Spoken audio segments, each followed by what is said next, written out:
Oh, hey, I'm Richie with Raw Tactics, and in this video, we're going to show you how to shoot a rifle.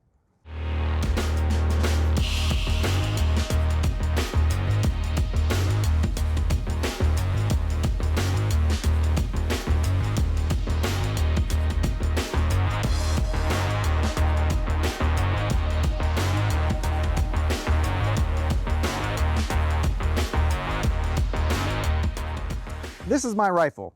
There are many like it, but this one's mine. I have a few accessories on here like the EOTech optic, AGM rim saw, mod light, Gemtech shield suppressor, CMC trigger, and the lower and upper are made by Aero Precision. But overall, rifles are the same. All the basics are there. It comes to your grip, your lower, your upper, your buttstock, your rail, your trigger, your charging handle. It's all the same in the rifle, and I'm gonna show you how to shoot it to the best of your ability. All right, first things first, let's talk about our stance. A lot of new shooters, a lot of beginners, they like to take this stance. It's called an isosceles stance, which is your left foot and right foot are about shoulder width apart. They bend their knees a little bit, they put their butt out, and they begin to fire their rifle. Now this stance is good, but it's not taking into consideration the fact of the recoil of the rifle. If you're just shooting one round for precision, one round just to shoot your target practicing, whatever it is that you are doing, then it can be acceptable. But if you plan on shooting more than one round at a consistent pace, at a good cadence, eventually the recoil of the rifle is going to push you back to where you're going to take your right foot or your left foot and you're going to catch your balance. So let's start in this position to begin with. I like to call it a good gunfighting stance. The analogy I like to give is if you're going to punch someone in the face, how would you stand?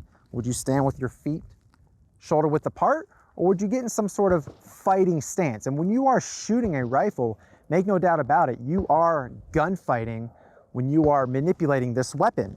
Now let's get into what we call a modified Weaver stance.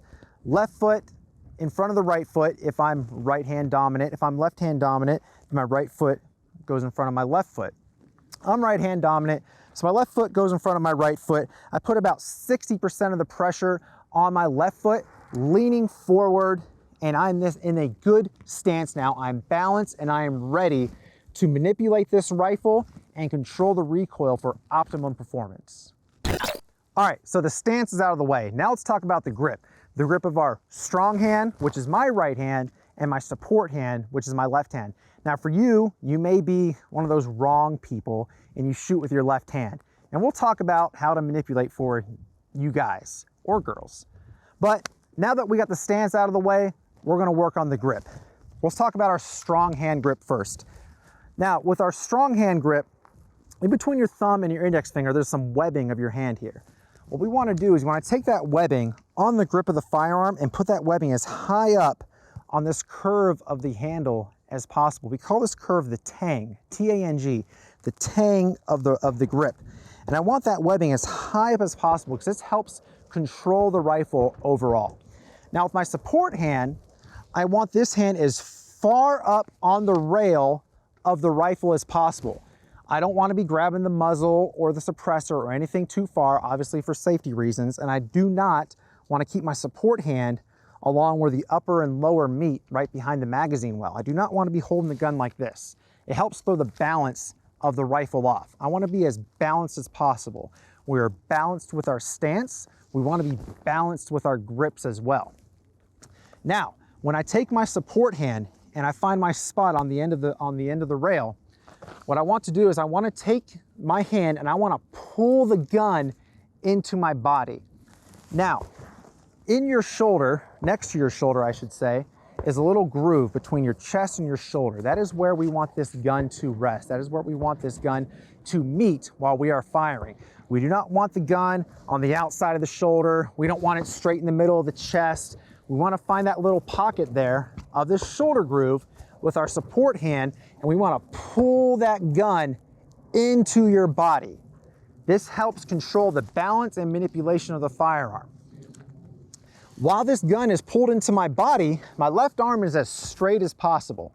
I don't want to be with my arm out I don't want to be arm really tucked in or anything like that. I want to try to keep my arm as straight as possible, pulling that firearm into the pocket of the shoulder.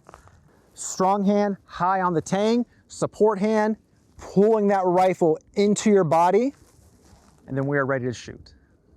All right, next let's talk about trigger manipulation. Now, when manipulating this trigger, it's very important where we place the trigger on our trigger finger. What we do not want to do is we do not want to take our trigger finger and we do not want to wrap it completely around the trigger. We also do not want to take the tip of our finger and just use that to manipulate the trigger as well.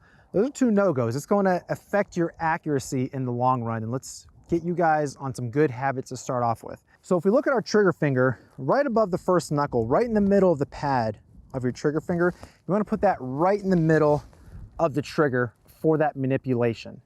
If we work good trigger manipulation, that's going to help with your overall accuracy. All right, now it's time to load your rifle. Now, when loading your rifle, you have your magazine loaded with your ammunition. Obviously, the bullet's facing forward when it comes to loading your rifle. Get that magazine into the rifle. You don't have to be gentle with these things. You can be violent. Give it some smacks, give it some tugs. Make sure that that magazine is in there. The last thing that you want to do is you want to load a magazine and think that it's in there, but really it's not, to where it just eventually just starts moving around. Let's get that in there. Let's smack it. Let's pull on it and make sure that magazine is snug inside of the rifle. Now the magazine is inserted. The bolt is forward. It's time to rack around into this rifle and get ready to shoot. I'm gonna use a charging handle on the back of the rifle to do that. When I do that, I'm gonna pull back on the charging handle all the way and let it go. I don't wanna ride it forward. When I pull this back, it opens up and I let it go.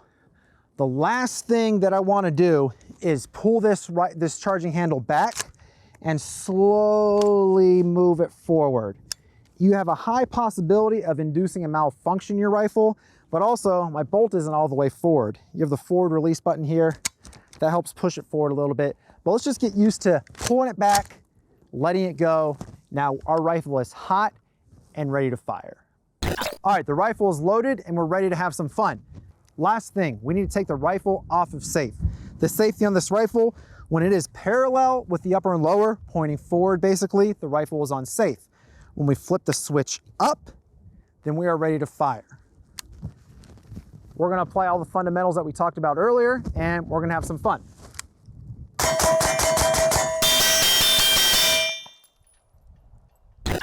All right, so those are the basics on how to manipulate your firearm.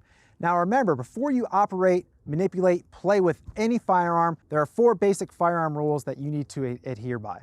First, treat every weapon as if it's loaded. Second, keep your finger off the trigger and outside of the trigger well until you are ready to fire. Third, do not point your firearm at anybody or anything you do not intend to kill or destroy. And finally, know what your target is and beyond. For more videos like this, make sure you stay tuned, make sure you like and subscribe. I'm Richie with Raw Tactics. Thanks for joining us and stay safe.